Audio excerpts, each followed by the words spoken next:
சிவாய நமக. ஓம் சிவாய நமக. இமயத்தில் இறைவா தருவாய் சரணம் சரணம். உலகினில் நீயே தருவாய் அபயம் அபயம்.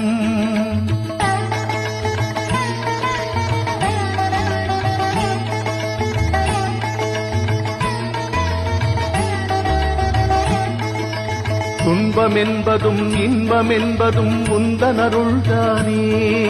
திருவருள் தருவாய் ஈச மகேசா உன்னருள் நாடி வந்தோம்.